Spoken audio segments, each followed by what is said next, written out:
Let's go to the Élysée Palace in Paris now. Prime Minister, to welcome you here again to the Élysée for this bilateral Franco-British summit, the 36th in its format. My thanks to you and your ministers for the work undertaken with all the teams to achieve the common declaration, which is a robust piece of work, and the excellent discussions we had during the course of the morning and earlier with our ministers. 5 years have elapsed since the last meeting between our two governments.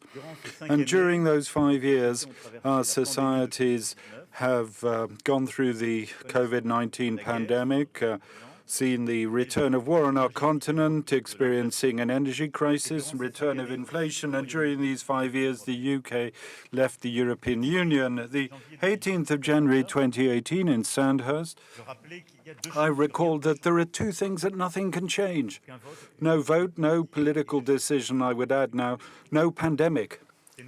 It's our history and our geography. And they place us together in the face of a common destiny. It's even truer today. We have a history that binds us. We have values that underpin our solidarity, friendship between our peoples that sometimes have a parenthesis on a soccer or rugby pitch. I don't want to go any further in sporting discussions given what's looming. But we do have a geography that binds us, lastly, and that's why today this summit is indeed exceptional. It's a moment, clearly I would say, of reunion, of reconnection, and of a new beginning. It marks a shared will to speak to one another, to better coordinate and build together new prospects in this context. And I believe that the will that you clearly expressed and that we discussed jointly together and what our governments have worked on, what we managed to create, the meetings with our business leaders and the young leaders goes in that direction. The common purpose that appeared to us as self-evident in the new European and international context that we're seeing, placing Europe faced with new responsibility, both of us permanent members of the UN Security Council, NATO members, equipped powers with shared interests. We want to work together and build concrete solutions for our future.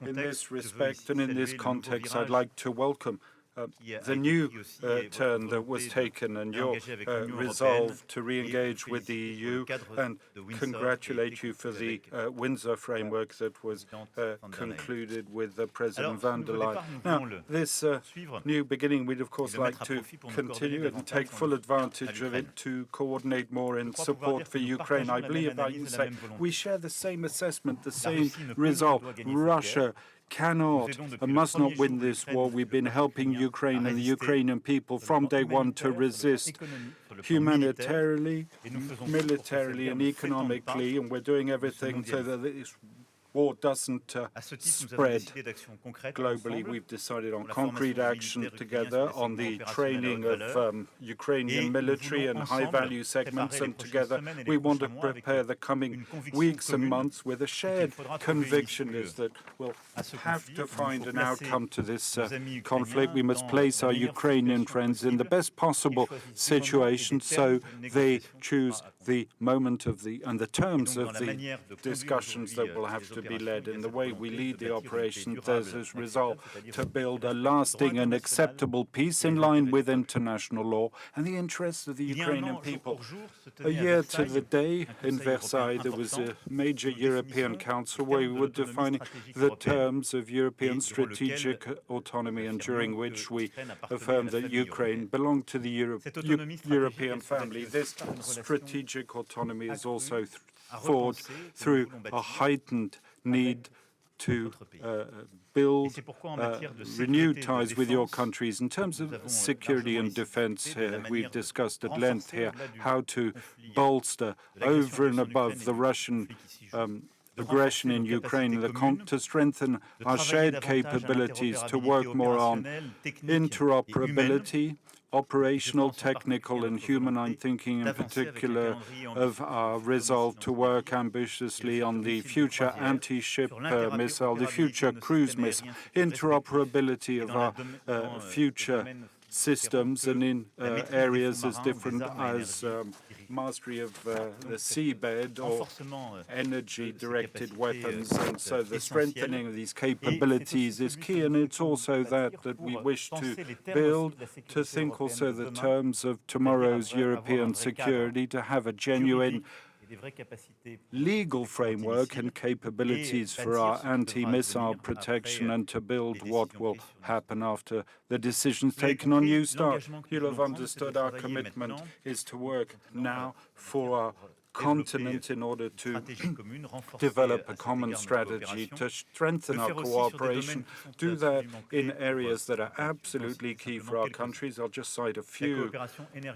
Energy cooperation in this regard. This cooperation wasn't impacted by Brexit. It's bilateral, it's strong, it's the fruit of profound choices that you made of complementarity between models. Nuclear with Hinkley Point C and the most visible operationalization of cooperation in the sector. Sizewell C that we support fully, which will be an opportunity for new economic dynamism and the resolve to continue this shared projects in civilian nuclear power and to strengthen our projects and cross-investments. We saw that once more this morning in terms of renewable energy.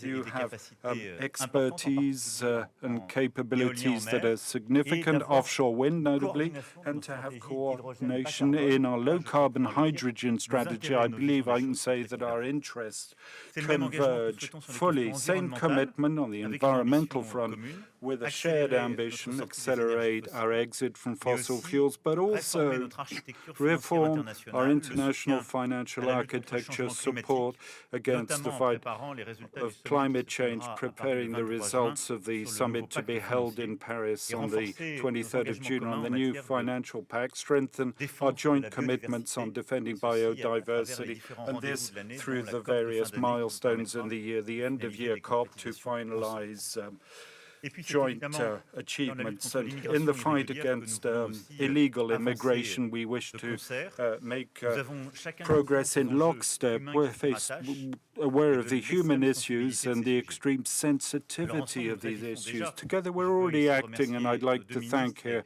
both our ministers and all their teams who are working closely together. In 22, it's over 30,000 small boat crossings that we prevented. We dismantled 55 networks of organized crime and made 500 arrests thanks to the work of the joint Franco-British intelligence cell. Last October, we agreed on a renewed ambitious bilateral framework to continue to fight against illegal immigration. Today, we decided to continue in that direction very operationally, concretely, and conscious of the shared nature of our responsibility. And in this respect, what we've decided is heightened coordination on our activities. New initiatives compels each of us, and we must act together in a fully shared framework, but also to be able to do this with all the Europeans who are concerned by the transit and crossings, and with some countries from which the traffic is organized. And in this regard, the Calais Group, that's a relevant forum for coordination, and both our ministers are working closely on that, and they'll be holding forthcoming meetings on that. But we'd also like to engage several countries of origin involved in the illegal trafficking networks. We've agreed on the need to heighten our intervention and surveillance capabilities, and we also decided to strengthen multi-year funding to commit some amounts commensurate with the current need on both sides. And lastly, all the cooperation we've discussed today would be of not much use without concrete actions to strengthen ties between civil societies. We met with British and French businesses that are invested in decarbonisation issues. We're able to announce very tangible projects and demonstrate through example this complementarity, this resolve to move forward together. We also met with young Franco-British talents looking very promising, and they will be the players of our Entente Cordiale. It was vital that they should be part and parcel of this summit, and it's in that same spirit that we've committed to greater cooperation between our museum, our young, our athletes, our schools, notably with a commitment to facilitate school trips between our two countries. Those are some of the issues of this 36th Franco-British summit, but you'll have understood that it wasn't a summit like just any other, and that given what has happened these past few years, and that the time the planet and the continent are living through, it's a summit of a renewed ambition, and before even more ambitious concrete achievements. Thank you, Prime Minister, for being in Paris today.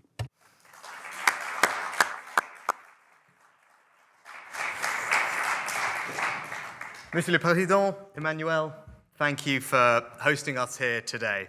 Now, if we're honest, the relationship between our two countries has had its challenges in recent years. And I'm not just referring to France knocking England out of the World Cup, but I believe today's meeting does mark a new beginning, an entente renewed. We are looking to the future, a future that builds on all that we share, our history, our geography, our values, and a future that is far more ambitious about how we work together to improve the lives of the people that we serve. We've discussed every aspect of our crucial alliance today and made important progress in 3 areas in particular: illegal migration, energy, and security. Emmanuel and I share the same belief. Criminal gangs should not get to decide who comes to our countries. Within weeks of my coming into office, we agreed our largest ever small boats deal. And today, we've taken our cooperation to an unprecedented level to tackle this shared challenge. We're announcing a new detention center in northern France, a new command center bringing our enforcement teams together in one place for the first time, and an extra 500 new officers patrolling French beaches, all underpinned by more drones and other surveillance technologies that will help ramp up the interception rate. And the legislation the UK has introduced this week supports this, because it's designed to break the business model of the criminal gangs and remove the pull factors bringing them to the Channel coast. Now, we will always comply with our international treaty obligations, but I am convinced that within them that we can do what is necessary to solve this shared problem and stop the boats. Second, the UK and France are working together so that never again can the likes of Putin weaponize our energy security. You are helping us to secure our supply of nuclear power thanks to EDF's incredible work at Sizewell C. And through our ports and interconnectors, we can be Europe's gateway for non-Russian gas. But today we are going even further with an ambitious new energy partnership. We've signed a new deal on civil nuclear cooperation, agreed that France will examine the case for new energy interconnectors, and committed to work together on low-carbon energy. Together, I believe we are creating a future where every watt of energy powering our homes and industry will come from secure, sustainable, and reliable sources. Third, the UK and France share a special bond and a special responsibility. When the security of our continent is threatened, we will always be at the forefront of its defense. And today we're going even further to strengthen our security and defense cooperation. We've agreed to train Ukrainian Marines, helping to give Ukraine a decisive advantage on the battlefield and for Ukraine to win this war. To increase the interoperability of our forces, harnessing the full potential of the combined Joint Expeditionary Force.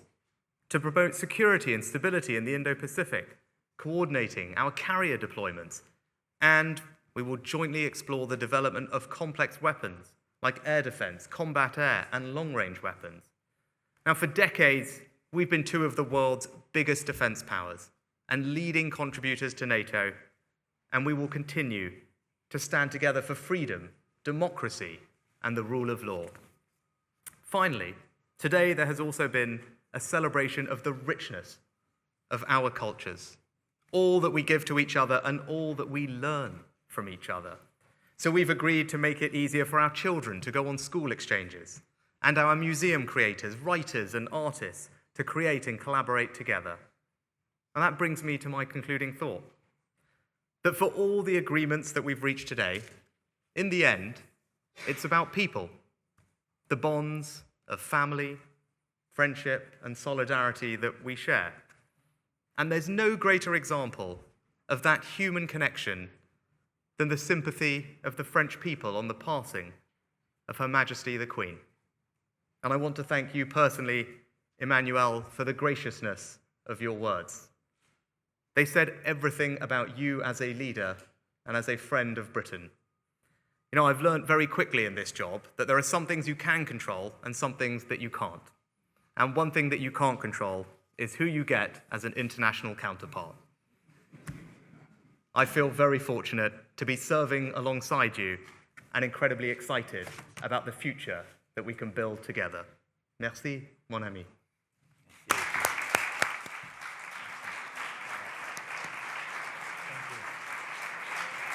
Thank you.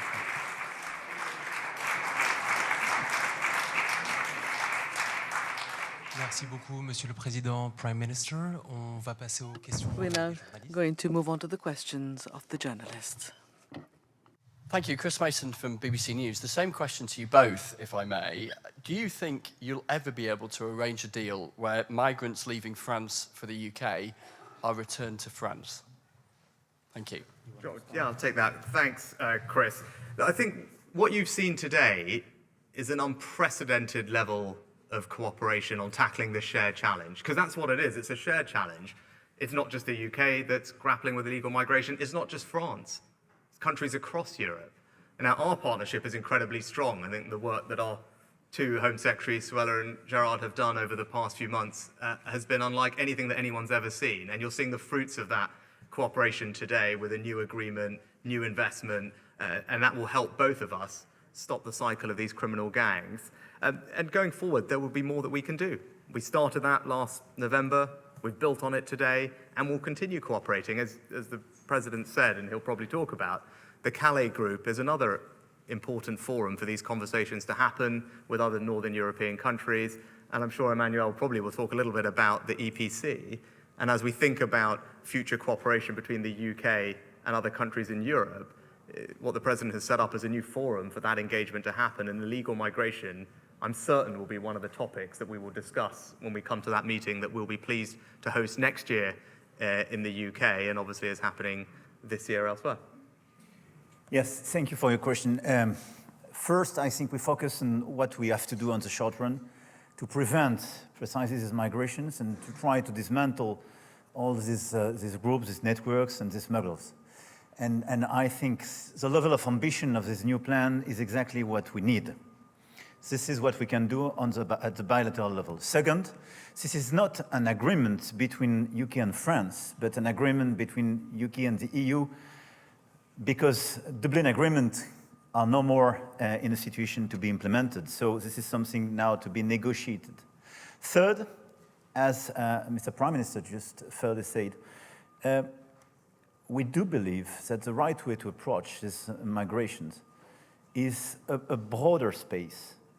Western Balkans, European Union, and not just France and UK have to work closely together in order precisely to dismantle these groups and to be more efficient regarding this phenomenon. And this is why it's part of the key topics we have to discuss in the framework of this European political community. And our perspective is to have concrete discussion in June in Chisinau, in Moldova, and indeed, next semester we will have in Spain, and the semester after in UK. So we want to follow up. Question suivante pour la partie. Following question on the French side. Monsieur le Président, Good morning, Mr. President, Mr. Prime Minister, Agence France Presse. Kremlin said there's a foreign hand and a Western hand behind the protest movement in Georgia recently. What is your response to this? And in return, do you see the hand of Vladimir Putin in the draft government law that Georgia has finally withdrawn? And if I may, on Ukraine, you spoke about the conditions to be created for a future peace. Are you on the same wavelength when it comes to the necessity of a negotiation? Mr. Sunak, do you share this idea of the President? On your first question, there's a tendency that isn't new in the Kremlin, which is to consider that any population movement is manipulation coming from outside, because the deep conviction is that, in fact, there's no public opinion or no free people. We are entitled, as an old democracy, to believe the opposite. And so I won't describe what has happened, but we mustn't lapse into that rather summary explanation. However, Georgia today is affected by worrisome movements, and we saw images these past few days worrying. A young woman carrying the European flag who was pushed around, to put it mildly, and that cannot leave us indifferent, as both of us, as Europeans. Our resolve is to assist public opinions as freely as possible to express their views, and countries to conduct in a sovereign fashion the course of their existence. Georgia is subject to very strong pressure, and I hope it can find the path to greater calmness, which is compatible with the European prospect that we held out to it. I would add also in this regard that that peacemaking initiatives be taken by the government. Former political leaders held in poor health should be released so that we can take into account their state of health, and that the situation becomes calmer in regard to tensions. We'll return to that in the coming weeks. For Ukraine, short term, our goal is to help Ukraine conduct the counteroffensive that it wishes to conduct. The priority is military. I've always said for my part that our prospect was indeed that there should be a lasting forged in conditions that Ukraine will choose, and our duty is to place it in that situation. Thanks. And I think I agree with Emmanuel. So let me just be unequivocal about this. We want Ukraine to win this war, and we're absolutely united in that. And right now, that means providing them with the support and the capabilities and the training in order to mount a counteroffensive and have decisive advantage on the battlefield. And that's what you've seen from the UK, from France, from other allies, whether it's through the provision of main battle tanks, longer-range weapons, as we've announced today, training of Marines. These are all things that will help Ukraine win this war, gain that advantage on the battlefield, mount a successful counteroffensive, and that's what we are channeling all our energies towards. And with regard to the future, I think I agree with what Emmanuel just said there. Ultimately, that is a decision for Ukraine to make. It's not a decision for us to make for them. Our job is to put Ukraine in the strongest possible position. And that is what our conversations today have been about. That's what our defense ministers spend an enormous amount of time coordinating. And I think actually the announcements that you've seen from us today around training Marines, helping with the provision of ammunition, are very tangible examples of our commitment to deliver Ukraine that advantage. And that is where all our focus is going to be over the coming weeks and months. Question suivante pour la presse britannique. Question for British press. Oliver Wright from The Times. Prime Minister, the UK has already spent around £300 million supporting French efforts to stem small boats, but the boats have kept coming. The UK is now promising around £500 million more. What makes you think that this money will be any more effective? President Macron, if I may, do you think Britain and France can ever be as close as they were before Brexit? Ollie, I'll take your first one. I think just a couple of things. I think you described it as French efforts. Let's just be clear, these are joint efforts, right? That's the first thing to recognize. These are efforts by our teams jointly on the ground to tackle what is a shared challenge. And that's the first thing to get across. So now you talked in terms about our previous investment. Actually, Emmanuel mentioned it in his remarks, right? 50 different criminal gangs broken, almost 500 arrests made. And just this year, thousands of boats stopped. Right, that is the result of a partnership that is working and is delivering. Now, is the situation still challenging? Of course it is, right? And that's because there is a global migration problem that we are seeing the impact of on our shores and across Europe, and as we saw recently, tragically, people dying off the coast of Italy. Now, there are global forces at play, but we are working incredibly hard to try and break that cycle. And I think the cooperation that we've had, and especially since last November, has really made a difference. And the announcements that we've made today will make an even bigger difference going forward. And I've always been clear, there's no one solution to solving this very complicated problem, and nor will it be solved overnight. Right? But there's, our new legislation will help, and I've always said cooperation with our allies, especially France, is an important part of that. But where we can make investments alongside Emmanuel and France, we're not doing this alone, we're jointly investing in all these operations.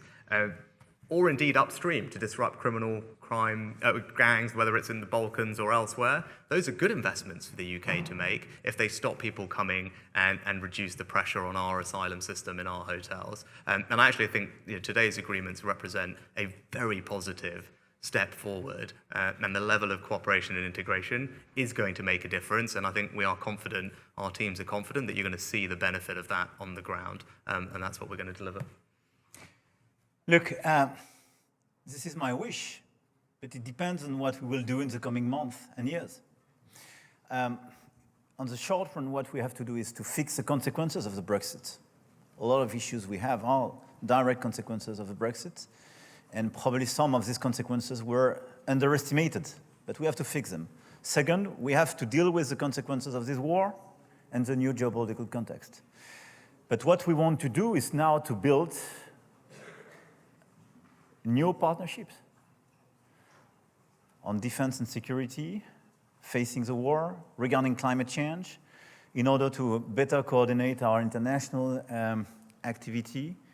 And for our businesses and our people, we want to build new links, new relations. And indeed, this European political community is one of those frameworks. I think this is a very relevant political framework to build something new at the level of the continent.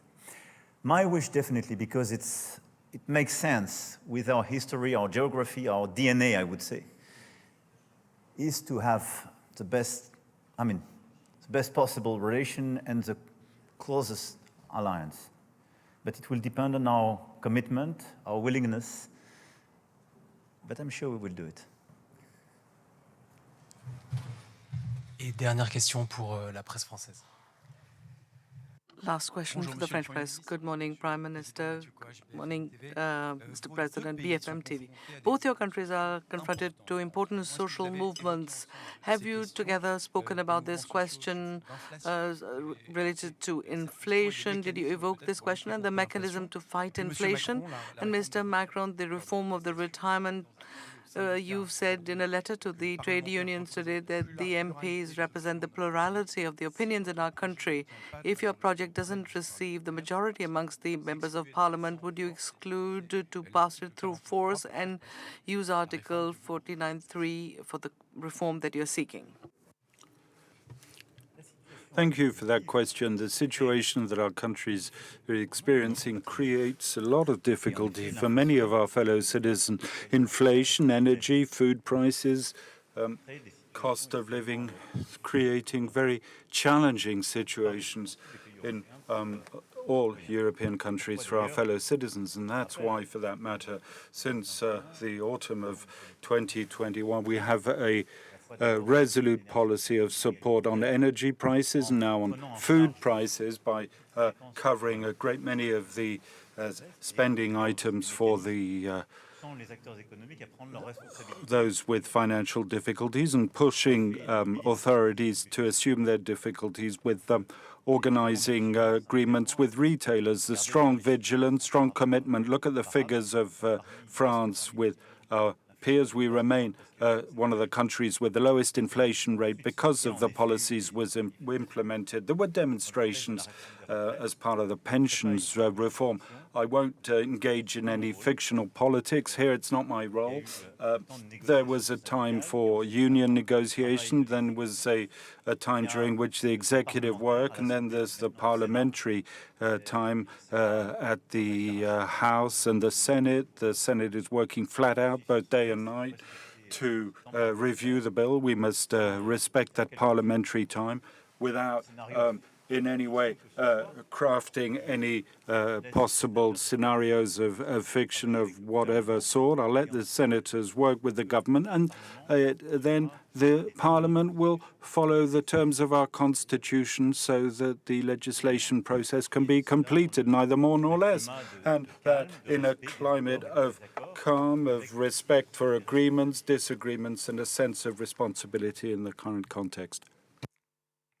I think when you talk about inflation and the cost of living, the biggest driver of that inflation is energy prices. Right? It's because we've had a war that has weaponized energy supplies, and all of our citizens are paying the price for that. And actually, that's one of the very practical, tangible things to come out of today's summit, is that cooperation between our two countries and our businesses on improving our energy security and accelerating the transition to renewable, nuclear, and more secure energy supplies.